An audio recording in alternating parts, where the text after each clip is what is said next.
Hello दोस्तों, नमस्कार। स्वागत है एक बार फिर से आप सभी का अपने प्रिय चैनल पर। दोस्तों आपको बता दें जो अभी की सबसे बड़ी खबर आ रही है, जहां पर अफगानिस्तान में ये इस्लामिक मुल्क बन रहा है भारत का, साथ ही पाकिस्तान को लगने वाला है तगड़ा झटका। बताएंगे दोस्तों किस इस्लामिक मुल्क की बात कर रहे हैं जो भारत से दोस्ती बढ़ा रहा है दोस्तों। साथ ही आपको आगे बताएंगे जहाँ पर अरब सागर के खजाने पर चीन पाकिस्तान की पैनी नजर, गुजरात तट के पास शुरू किया समुद्री सर्वे। जी हाँ दोस्तों, साथ ही आपको बताएंगे आगे जहां पर इजराइल फिलिस्तीन के बीच नए सिरे से हिंसा भड़कने की आशंका। जी हाँ दोस्तों, बताएंगे किसने ये बड़ी वार्निंग दी है। साथ ही आपको बताएंगे जहां पर केवल ₹1 में घर देगी योगी सरकार, इन लोगों के लिए आ रही है ये बड़ी स्कीम। जी हाँ दोस्तों, साथ ही हर तरह की आज आपको खबर बताने वाले, इसीलिए बने रहेगा वीडियो के अंत तक। और अभी खबरों में आगे बढ़ने से पहले हमेशा की तरह मानते हैं कि मोदी जी हाँ तो हर चीज संभव है, भारतीय सेना है तो अपना देश गर्व से जी रहा है दोस्तों। और आपको भी भारत के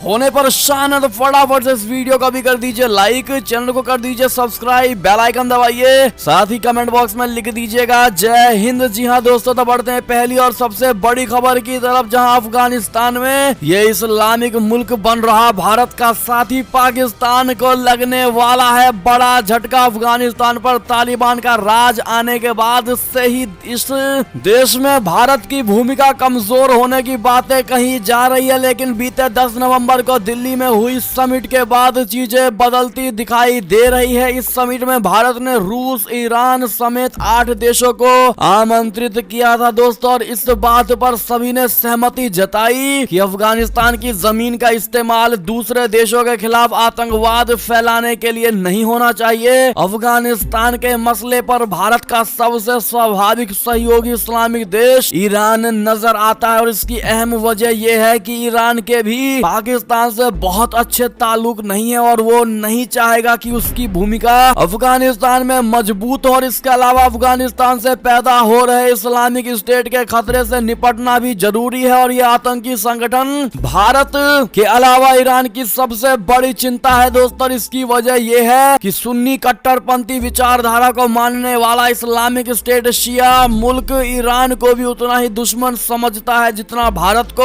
और ईरान और पाकिस्तान भले ही ऊपरी तौर पर इस्लामिक मुल्क होने के नाते करीबी नजर आते हैं, लेकिन ऐसा नहीं है। दोनों देशों के बीच अक्सर सीमा पर तनाव देखने को मिलता है दोस्तों। और इसके अलावा पाकिस्तान की ISI और ईरान की रिवॉल्यूशनरी गार्ड्स कॉर्प्स के बीच अक्सर भू रणनीतिक प्रतिद्वंद्विता रहती है। जी हाँ दोस्तों, ऐसे में पंजशीर में ISI की भूमिका से भी ईरान में गुस्सा है दोस्तों, और भारत से करीबी एक तरफ पाकिस्तान अक्सर ईरान के खिलाफ जैश अल अदल और जंदुल्लाह जैसे संगठनों का इस्तेमाल करता है, तो पाकिस्तान में बिलोच विद्रोहियों को बढ़ावा देने में ईरान का हाथ बताया जा रहा है। जी हाँ दोस्तों, ऐसे में यह बड़ी खबर थी, और कहीं ना कहीं भारत ईरान के बीच दोस्ती काफी ज्यादा मजबूत हो रही है दोस्तों, जो कि पाकिस्तान के लिए बहुत बड़ा झटका और खतरे का सबब है। इस पर क्या होगी आपकी राय और प्रतिक्रिया बताइएगा जरूर कमेंट के माध्यम से।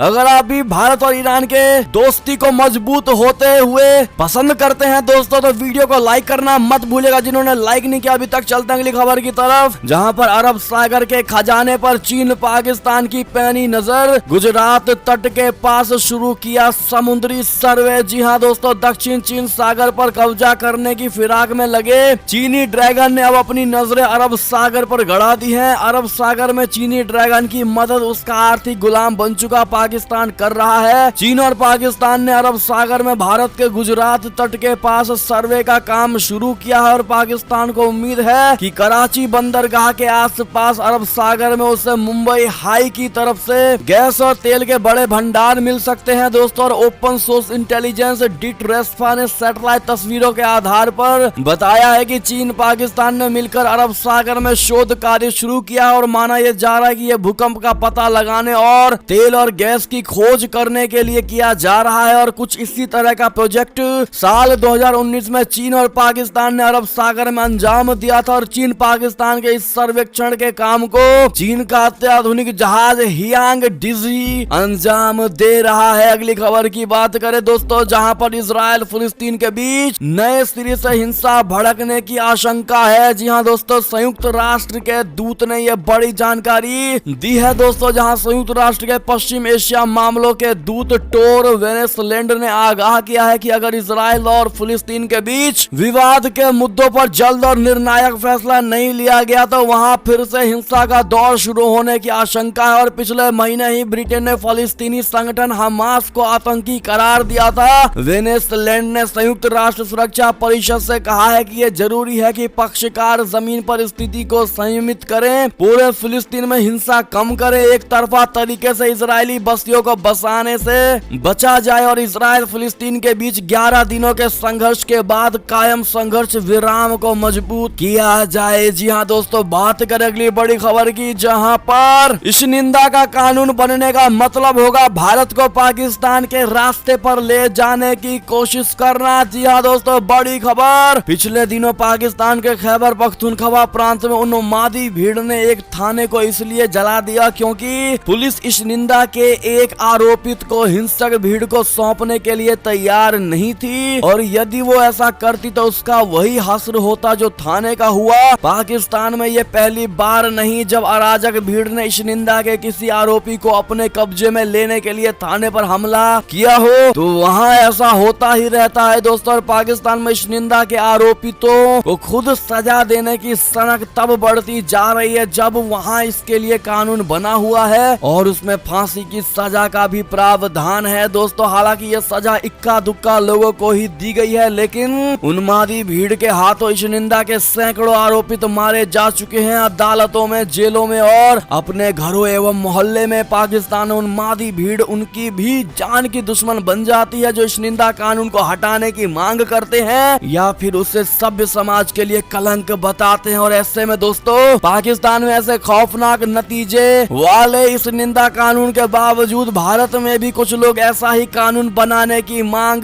कर रहे हैं। अभी हाल ही में all India Muslim personal law board ने कानपुर में एक बैठक करके ये मांग की है कि इस निंदा को लेकर कानून बनाया जाए। अगर आप भी करारा जवाब देना चाहेंगे दोस्तों इस बोर्ड को तो कमेंट में जरूर लिखिएगा। देखते क्या कहती है भारत की जनता इस पर, ऐसे लोगों के लिए जो इस निंदा कानून को भारत में लागू करने की बात कहते हैं दोस्तों और पाकिस्तान की तरह ही आतंकवादियों का गढ़ बनाना चाहते हैं भारत को। जवाब जरूर दीजिएगा। चलते अगली खबर की तरफ, जहां इंडियन आर्मी की कॉम्बैट यूनिफॉर्म बदल दी गई है दोस्तों। आर्मी के डे पर पहली बार दिखेगा लुक। जी हाँ दोस्तों, इंडियन आर्मी की कॉम्बैट यूनिफॉर्म बदल रही है और इसका पहला लुक 15 जनवरी को आर्मी डे परेड में दिखाई देगा। पहली बार आर्मी डे परेड में मार्चिंग दस्ते इंडियन आर्मी की अलग अलग वक्त में रही यूनिफॉर्म और हथियार के हिसाब से होंगे और इसी तरह पहली बार गणतंत्र दिवस परेड में भी आर्मी के जो दस्ते शामिल होंगे वे अलग अलग दौर की यूनिफॉर्म के हिसाब से ही होंगे और पहली बार आर्मी डे परेड में मार्चिंग दस्ते इंडियन आर्मी की अलग अलग वक्त में हो रही है, यूनिफॉर्म और हथियार के हिसाब से होंगे। जी हाँ दोस्तों, बात करें अगली बड़ी खबर की, जहां पर केवल 1 रुपए में घर देगी योगी सरकार, कर्मचारियों और वकीलों के लिए आ रही है ये स्कीम। दरअसल यूपी में होने जा रहे विधानसभा चुनाव से ठीक पहले योगी सरकार एक बड़े स्कीम पर काम कर रही है। उत्तर प्रदेश सरकार ग्रुप सी और डी के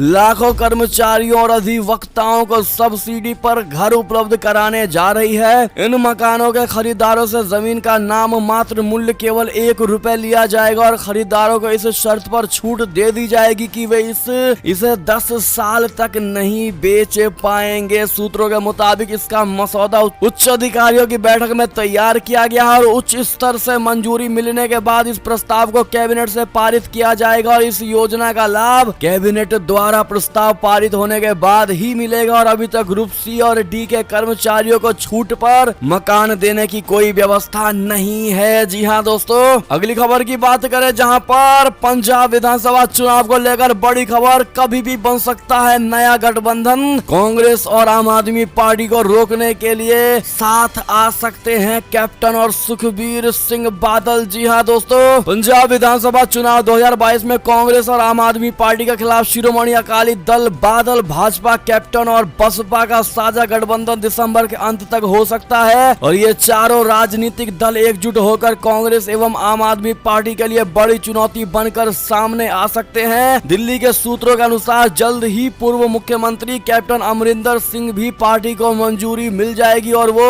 अपनी नई पार्टी पंजाब लोक कांग्रेस का भाजपा के साथ गठबंधन कर देंगे और इसके बाद कैप्टन की चुनावी रणनीति के अनुसार भाजपा से नाता तोड़ चुके अकाली दल को फिर से भाजपा के साथ जोड़ा जाएगा और बसपा पहले से अकाली दल के साथ में। इस पर दोस्तों आपकी क्या राय होगी? पंजाब विधानसभा चुनाव 2022 को लेकर किसकी सरकार बनेगी? क्या लगता है दोस्तों आपको? कमेंट में राय सुझाव जरूर दीजिएगा। और ये थी अब तक की सारी बड़ी खबरें। दोस्तों आपको हमारी अभी की खबर कैसी लगी? आशा करता हूँ बहुत अच्छी लगी होगी। अगर थोड़ी भी अच्छी लगी है तो इस वीडियो को भी अपने भाई बंधुओं में व्हाट्सएप, फेसबुक, ट्विटर के जरिए पूरे भारत में शेयर करना बिल्कुल मत भूलिएगा दोस्तों। और अभी कर दीजिए इस वीडियो को लाइक, चैनल को कर दीजिए सब्सक्राइब, बेल आइकन दबाइए, साथ ही कमेंट बॉक्स में लिख दीजिएगा जय हिंद जय भारत। तो मिलते हैं आपसे अगली बड़ी खबर में, तब तक अपना ख्याल रखिएगा दोस्तों। बहुत बहुत धन्यवाद साथ देने के लिए। आपको बता दें खबरों का सिलसिला हमारे चैनल पर जारी रहेगा दोस्तों, तो अपडेट रहने के लिए बने रहेगा हमारे चैनल के साथ। जय हिंद जय भारत, वंदे मातरम।